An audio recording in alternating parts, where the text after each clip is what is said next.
Carolina Panthers and the New Orleans Saints. This is 5.5 in favor of the Saints at home. 37.5 to 38 is your total. Everything is pointing towards Jameis Winston for the Saints. Carolina Panthers do not look like they can win a football game in the NFL. And that's a good thing for the Chicago Bears in the driver's seat for the number one overall pick. Adam, I'll start with you here. If the Panthers couldn't pull it out the last couple of weeks, I just don't know if they're going to be able to pull it out. Now, I understand they don't have to win outright. They just got to keep it within 5.5 points. But you look and, man, it was like weaker opponents than the Saints, and these teams were handing it to them. They were just like, here, please take it. Please win this game. The Bucks, here, take this. Here, Titans said, here, win. They wouldn't do it. And here come now they're going on the road to the Saints. And yeah, I get it. It's Jameis, but Jameis actually introduces a little bit of variance into this game, which I think sure could play against them, but also go play for them to where like the Saints like win this at margin. I'm going to give you my counterpoint here, and it's a lean, not a play. But you know how on Inside the NBA, at the beginning of every season, they like to play who he play for with Charles Barkley? Yes. And they asked Charles Barkley, hey, they give him a random player at the end of a bench, who he play for, and Charles almost never gets any of them right. This week with the New Orleans Saints, we're going to play who he throw to, because there is no one left for the New Orleans Saints to catch passes unless they get some very positive injury news on Chris Olave and Rashid Shaheed, because they're already without Michael Thomas, and I'm not quite sure who there's going to be for Jameis Winston to be able to throw those touchdowns and or interceptions in the direction of. Now, on the other side of this, Carolina continues to get healthier on the defensive side of the ball, and that's really where you have to look at if you believe in Carolina at all this week.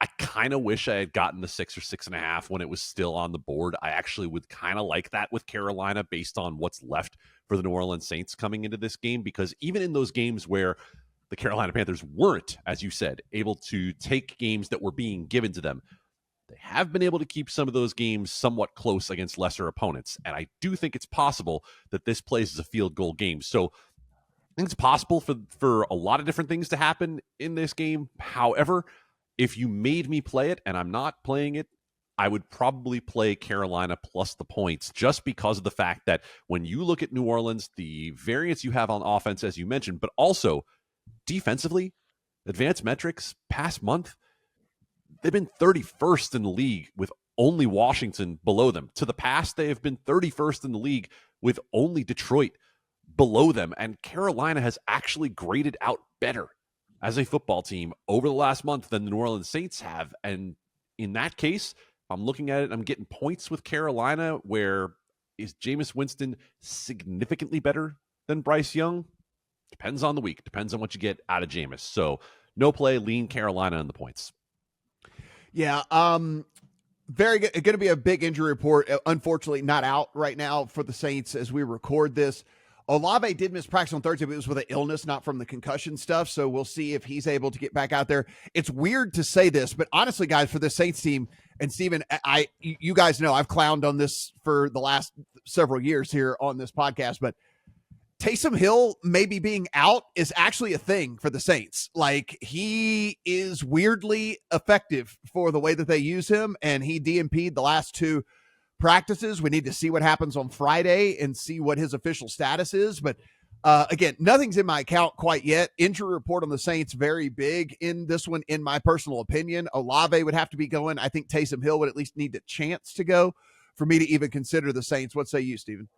I'm glad you brought up Taysom Hill, because if you didn't, I was going to. Because if for those that were following this team for most of the year, they were so bad in the red zone, like putridly bad. I don't even know if that's a word, but that's how bad it was. It is now. I'm making up words. That's how it bad is now. The offense was. I love it.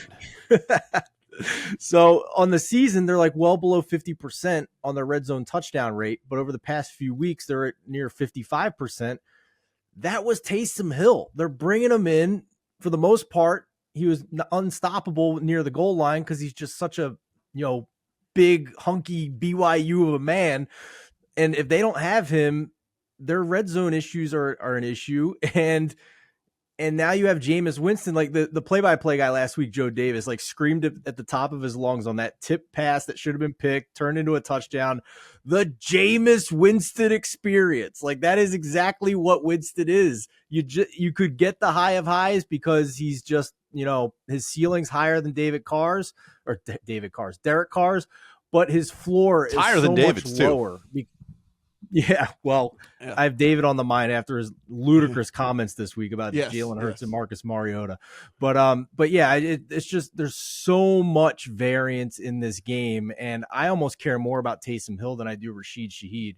So I would need more Panthers money to come in here for me to consider New Orleans, and if we get that, then I'll reassess it. But at this number, and with how bad the Panthers have been, I can't do it. This is still a Saints team based on closing numbers was 10.5 at home against Bajent and the Bears.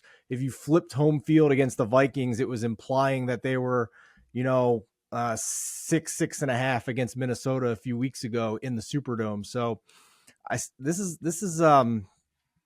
it's just right in the middle of me not wanting to do anything. Yeah, Adam, I agree. Like 6.5 would be Panthers. Under the 6, it's just kind of a whatever, sit back and watch situation. Yeah, for me. and you know what? Sorry, Matt. If you want that 6.5, wait for this injury report to come out and see which way it goes, because I don't think you're going to see a whole lot more move down. I don't think anyone's running to the window to take a dead 5.5 with the Panthers, right? But if you do get some positive news on the Saints, depending on which positive news it is and how you feel about it, it probably goes back the other way.